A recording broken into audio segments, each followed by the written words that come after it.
Good morning and welcome sa atin pong Bread Talk, kung saan atin pong pinag-aaralan ang salita po ng Diyos, maging ang buhay ng atin pong Panginoong Hesus.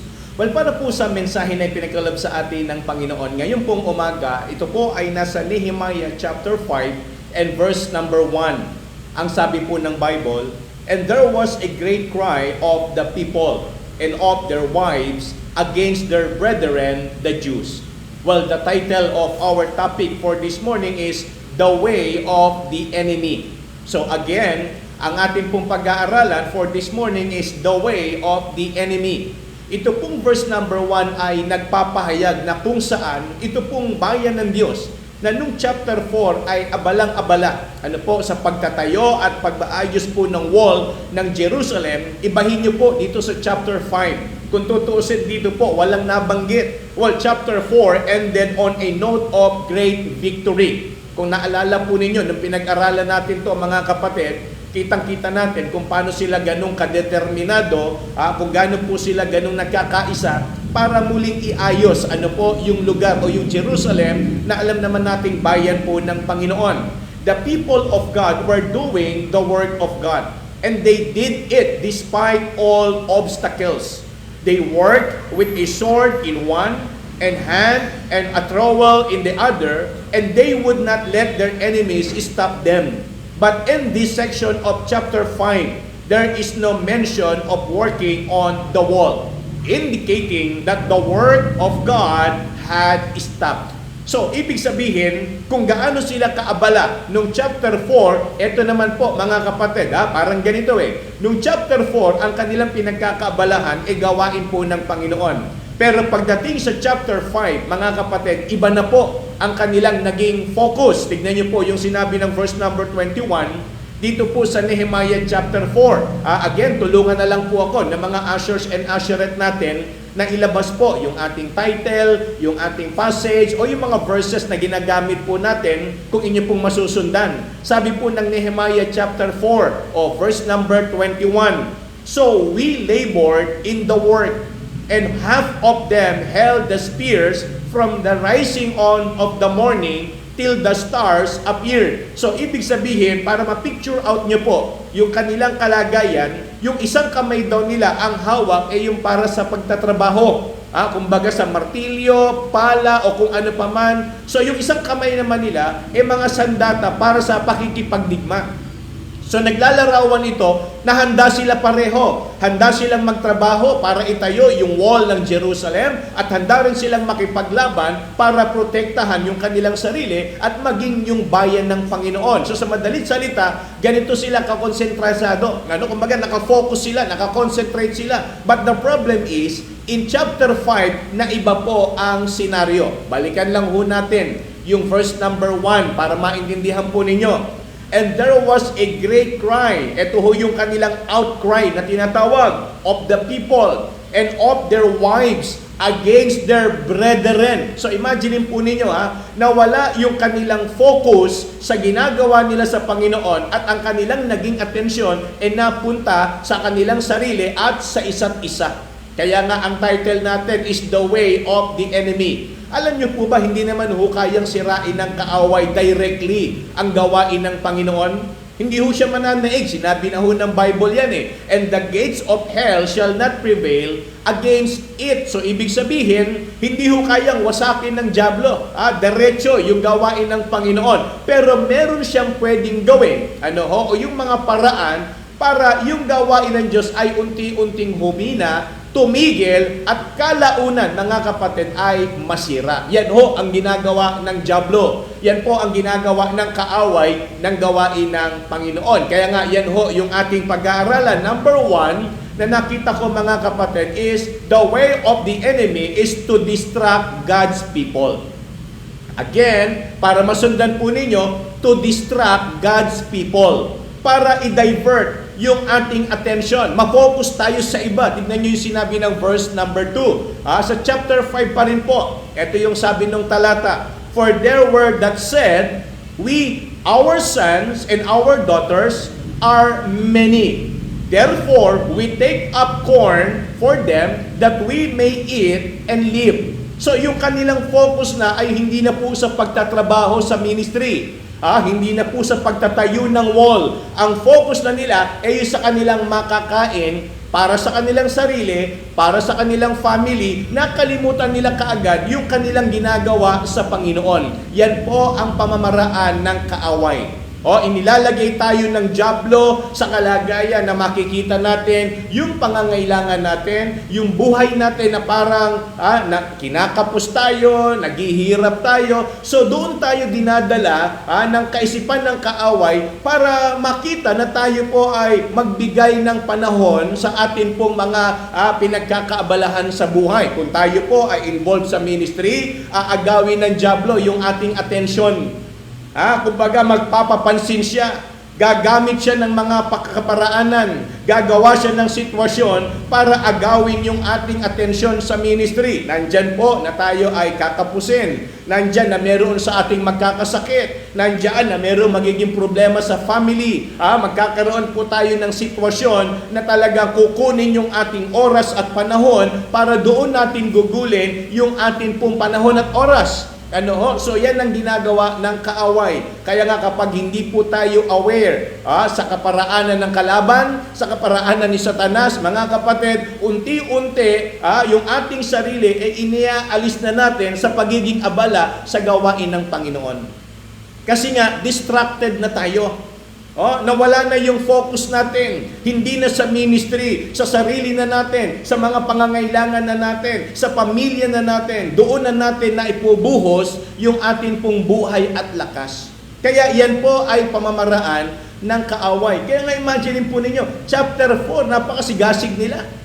Talagang habang nagtatrabaho, nagbabantay, lahat ibinigay yung kanilang partisipasyon, contribution para itayo yung wall ng Jerusalem. Kaya nga mga kapatid, yan ho yung nakita ko na magandang paalala po sa ating lahat.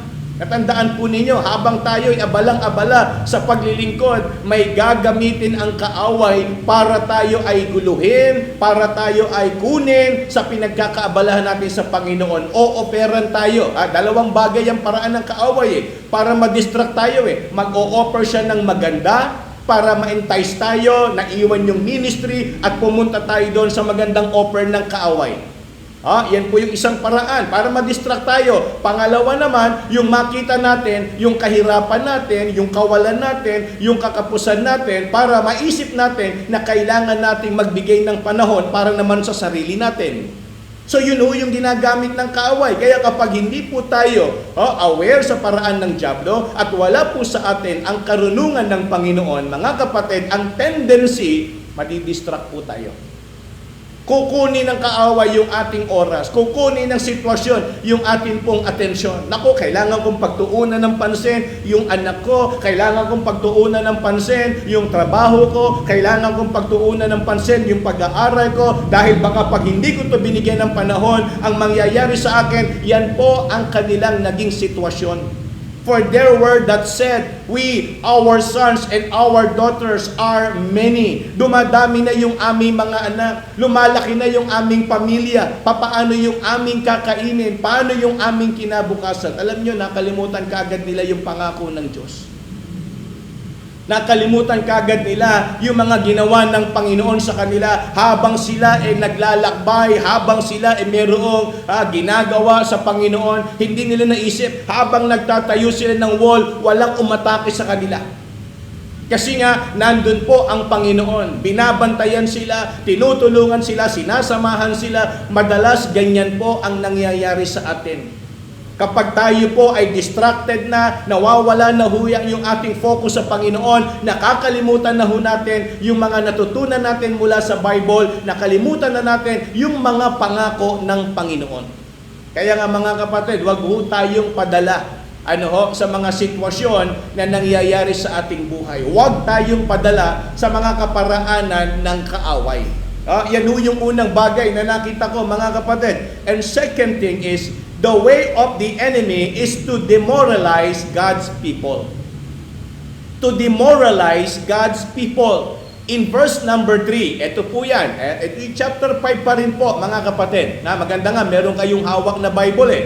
Pag mga magantong sitwasyon, hindi ko mailabas yung ating mga verses, pero kung may hawak po kayong Bible, magandang kayo po mismo, makita nyo sa chapter 5 ng Book of Nehemiah, verse number 3. Ito ho yung aking pong pinupunto rito. Sabi po nung talata, some also there were that said, we have mortgaged our lands, vineyards, and houses, that we might buy corn because of the dearth. Okay, eto ho, para may picture out nyo lang po yung kalagayan nila. May kagutuman.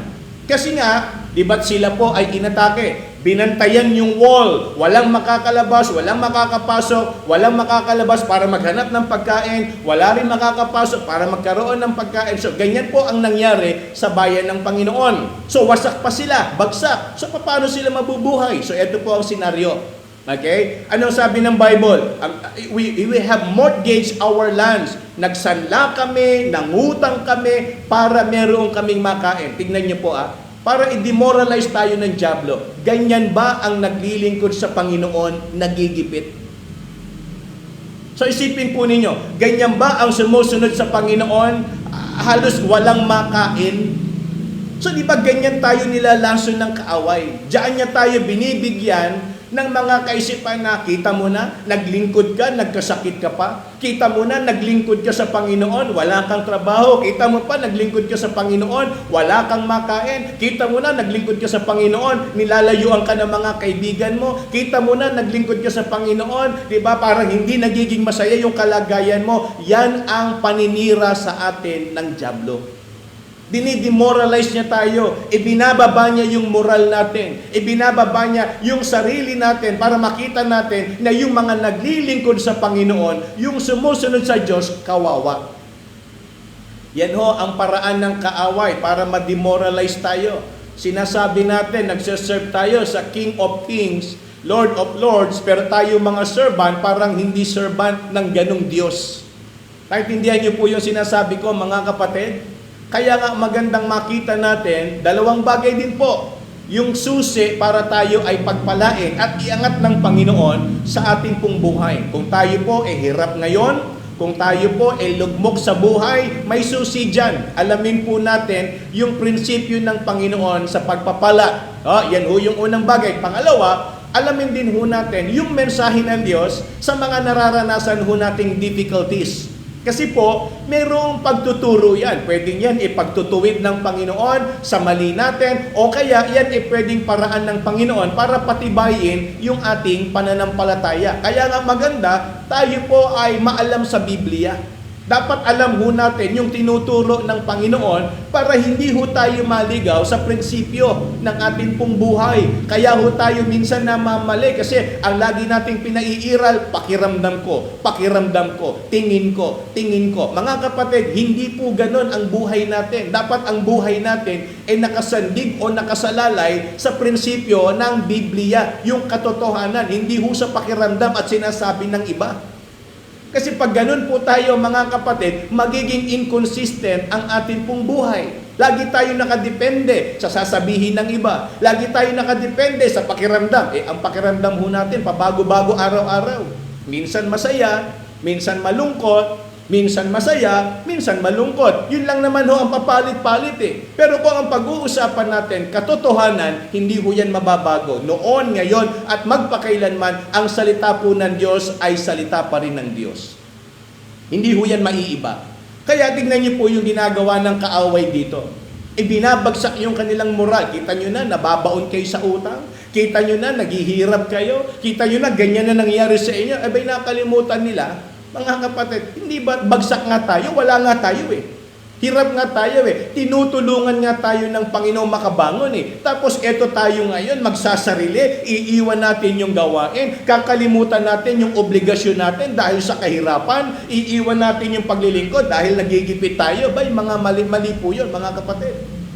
Lalo ho tayong malulugmok. Lalo ho tayong maghihirap.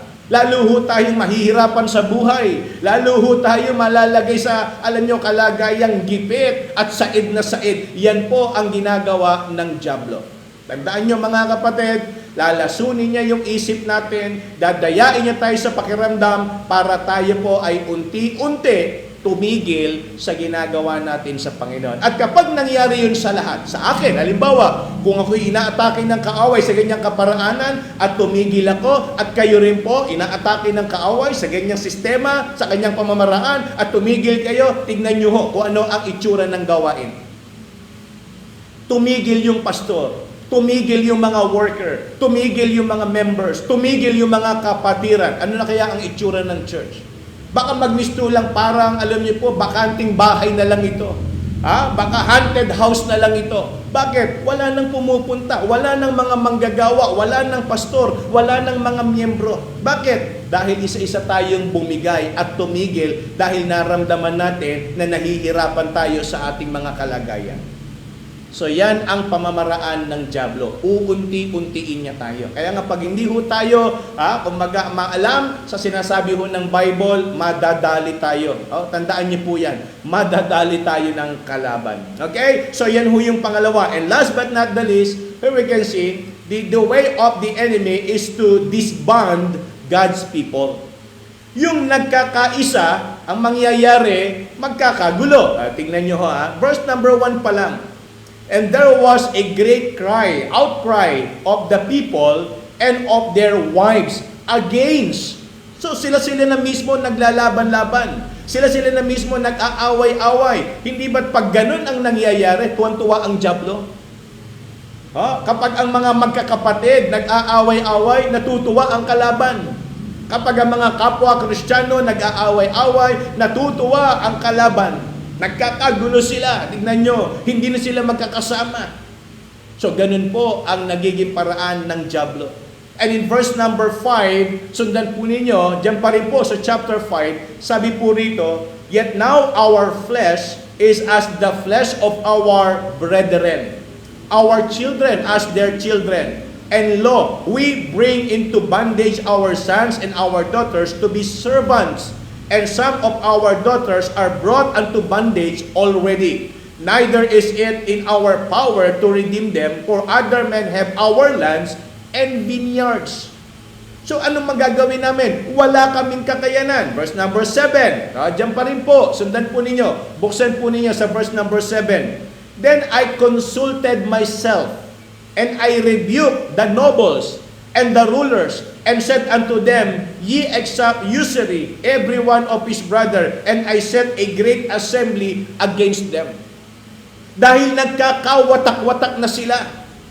Yung trabaho ng priest, yung trabaho ng mga rulers, yung mga nobles, yung mga tao, nagkakanya-kanya na.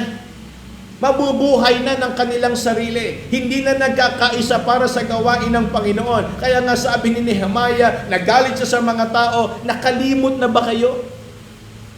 Sipin nyo nga naman itong si Nehemiah, yung kanyang sinakripisyo, terrible.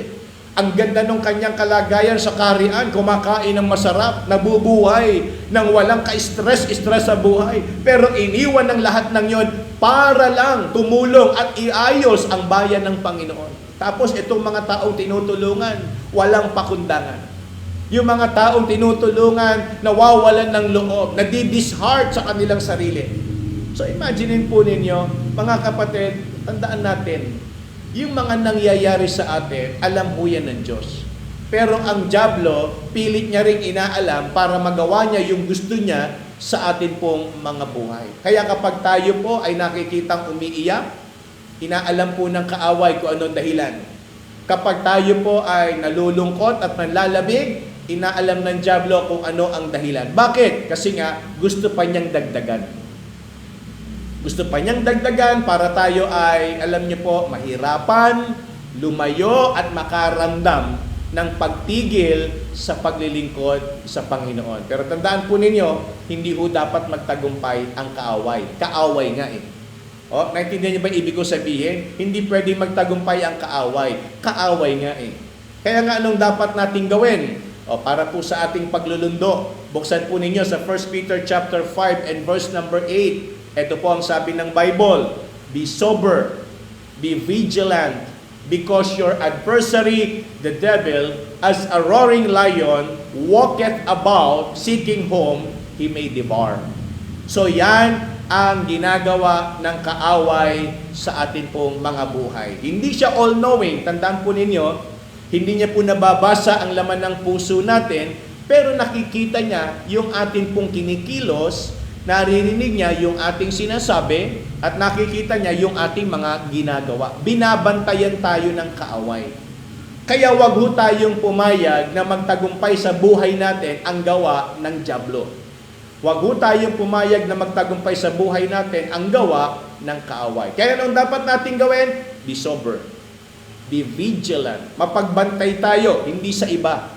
Ang bantayan natin, yung sarili natin, na huwag tayong manlamig at huwag tayong tumigil sa paglilingkod sa Panginoon. Dahil lang sa kaparaanan ng ginagawa ng kaaway. Kaya nga sana sa umagang ito, tunay po na tayo ay napaalalahanan at nabusog ng salita po ng Panginoon. Samantala, ito po ang ating trivia for this morning. Handa na po ba kayo? Ang trivia natin ngayong umaga ay sa anong klase ng hayop inihalintulad itong devil?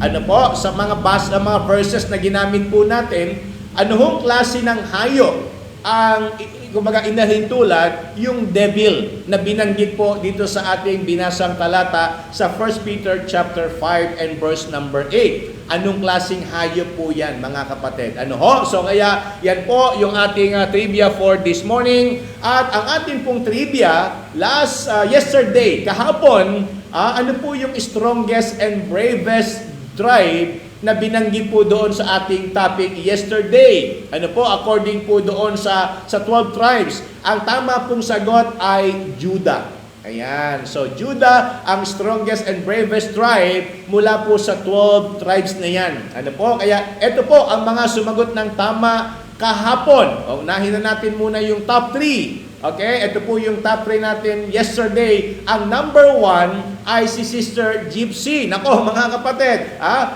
Ito ho, malapit na po yung ating celebration para sa ating online. Kaya natutuwa po ako, sapagkat talaga yung mga kapatid natin consistent na sumasama po sa atin every morning. Kaya ang number 1 sumagot ng tama kahapon ay si Sister Gypsy. And then ang pangalawa ay si Brother Ariel Ilalim Junior mula po sa Vietnam, at ang pangatlo ay si Sister Weng Baduria. Dito po yan sa may Bagong Baryo, Caloocan. Mga kapatid, palakpakan ho natin sila. Congratulations kay Sister Gypsy, kay Brother Ariel, at maging kay Sister Weng. At eto pa po, ang mga sumagot ng tama. Number 4, si Ninang Kiten. Then number 5, si Ate LB Bautista. And then number 6, si Sister Mati Hequilio. And number 7 ay si Preacher Alvin. At ang pang number 8 ay si Ate Rose Trinidad. At ang pang number 9 ay si Ninang Ana Lacuna. At ang pang 10 ay si Nanay Denden Bacolpo. Ayan, palakpakan ho natin, mga kapatid. Ano ho? So congratulations sa mga sumagot ng tama yesterday. At eto naman po ang mga karagdagan pa. Number 11, si Ate Sara Abot. Number 12 ay si Ate Nelly Pascua, at number 13 ay si Milet De Lara ng East of Bagong Baryo. Ayan, sila po ang mga sumagot ng tama yesterday. Congratulations po sa inyong lahat. Ano po? Samantala, paalala lang ho natin, huwag ho ninyo makalimutang ipanalangin. Kasama ho natin sa prayer si Kap Leo Kagawan, at maging si Nanay Olivia Tahuna, si Kuya Ray Cortez, at maging si Sister Sherry Rose de la Cruz. Ayan, sana talaga magtuloy-tuloy na yung paggaling ni Sister She. Patuloy siyang bigyan ng Diyos ng kalakasan, at patuloy din na i-provide ng Panginoon. Siyempre, hindi naman porket na operahan, tapos na yan. May mga continuous medication pa yan. And please, include natin yung provision ng Panginoon para sa kanya. Ayan. Maging kay Sister Marian Michelle Kauyong, sama rin natin sa prayer. Sana talagang patuloy silang palakasin ng Panginoon, patuloy silang pagalingin, at alam nyo ho, siyempre, mahirap magkasakit. Yung provision din para sa kanilang kalagayan, sa kanilang magnanay. Ayan, kay Sister Michelle, at maging sa kanyang baby. Ayan, pag-pray natin, sana pagaling sila ng Panginoon. Ako ito ay malaking tulong ho dyan sa gawain natin sa Kalbayog napakalaking help po niyan kay Preacher Chris. Talaga naaasahan niya po yung mga members natin dyan, tulad nila Erica at kanila Sister Michelle. Ayan. So kaya sana ipatuloy silang palakasin ng Panginoon. Ano po? Sama natin sa prayer. And gusto lang din natin welcome this morning. Kasama natin si Milet De Lara ng East Bagong Baryo. Good morning, Milet. at maging kay Kuya Joel Bito, dyan pa rin po yan sa East Bagong Barrio. Maraming salamat sa inyo. At syempre, kasama rin natin si Bernadette. Oh, yan, from Taiwan. Nako, parang first time ko yata itong na-mention, yung pangalan ni Bernadette. Diyan yan sa Taiwan. At sana talagang patuloy siyang makapakinig ng salita ng Panginoon. Welcome, Bernadette. At sana ma-enjoy mo yung pag-aaralan ng salita ng Diyos. Maraming salamat sa pag-join. At ito yata yung pamangkin ni Milet De Lara. Yan yung pamangkin niya na pinaalam ni Picture Christian na kung pwedeng makasama natin sa pag-aaralan. Ako, masaya kami, Bernadette, na sana talagang gamitin ng Panginoon itong pamamaraan na ito para ikaw ay magabayan ng salita ng Diyos. At the same time, ay makamusta ka na rin. Ayan, maraming salamat, Bernadette. At kasama rin natin dito sa church, si Brother Leo. Ayan, isa sa mga masipag nating gumagawa dito. Naku, napaka-sipag niyan. Talagang maaga pa lang, late na umuuwi. Kaya sana patuloy siyang palakasin ng Panginoon at i-provide din yung kanyang kailangan. At syempre, higit sa lahat, patuloy pa siyang lumago sa kanyang kaalaman sa Biblia at sa kanyang pananampalataya. Ayan, maraming salamat. And kasama rin natin si Pastor Jovan Termo. Ayan, Pastor Jovan, good morning. Sana napapakinggan mo kami dyan ng maayos, yung signal. Alam niyo, ang problema sa Samar, signal. Mapa-telepono, mapa-internet. Yan ho talagang struggle ng mga kapatiran dyan, ng mga kababayan natin dyan sa Samar. Mahirap ang signal ng internet. May mga area pa nga po dyan, wala talagang signal. Alam ko sa area nila Pastor Jaban, sa kanyang pinagpapasturan, mahirap ang signal doon. Malamang nasa city yan. Malamang bumabayan. Good morning, Pastor Jaban. Kita tayo sa September 12. Ayan, September 12 para sa Jubilee sa Naga. And thank you rin kay Pastor Benji Habaan.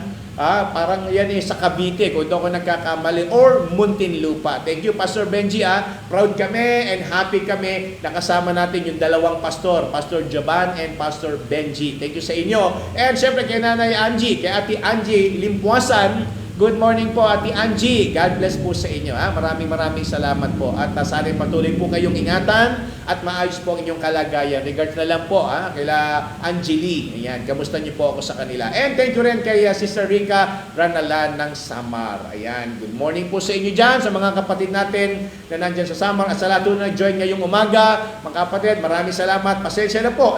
Talagang hindi po tayo nakapag-family altar kagabi. Gawa ng pinipilit po namin tapusin para wag na ho talagang umabot bukas, Sabado, yung mga ginagawa po dito sa CR ng church.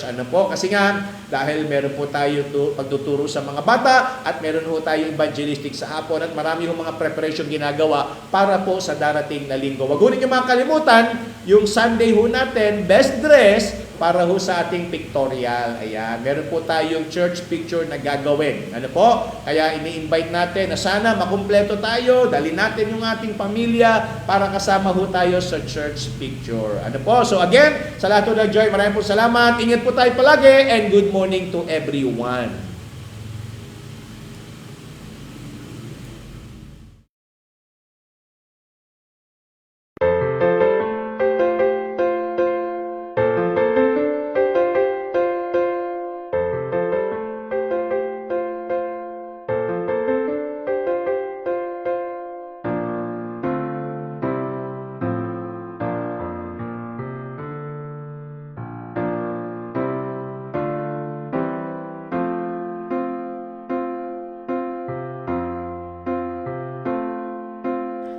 We pray for the lonely ones and the hurting ones, the ones who don't know what to say or how to pray.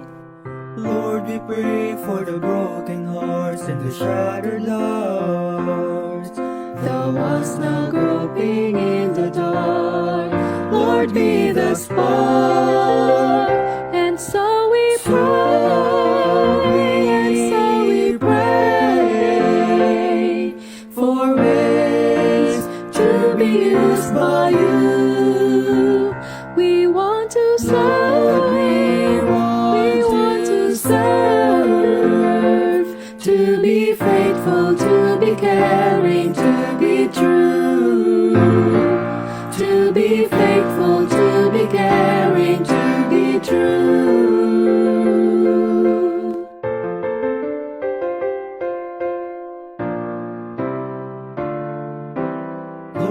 pray for the lonely ones and the hurting ones. The ones who don't know what to say or how to pray.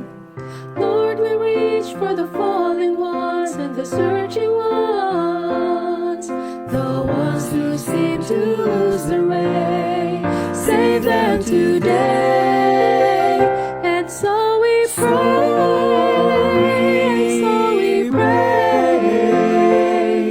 for ways to be used by you.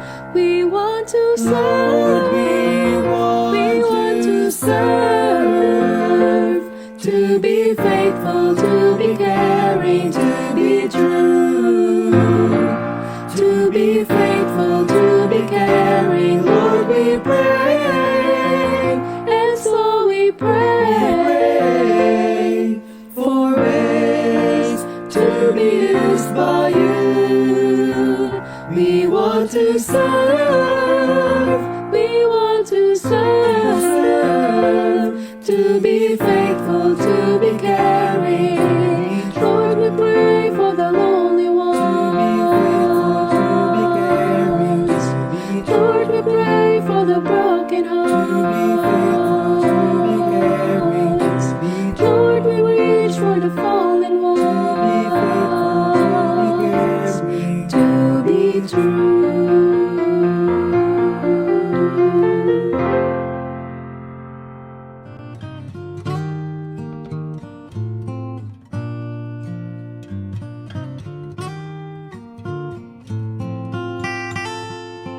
Father of lights, giver of gifts, there is no shadow in you. Author of life, fountain of grace, each morning your mercies are new. And you never change, and you never lie. Age to age you are the same.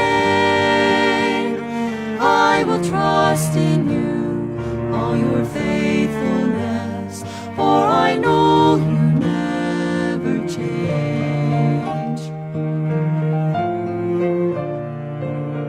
Father of love, source of all good, tower of strength and my shield.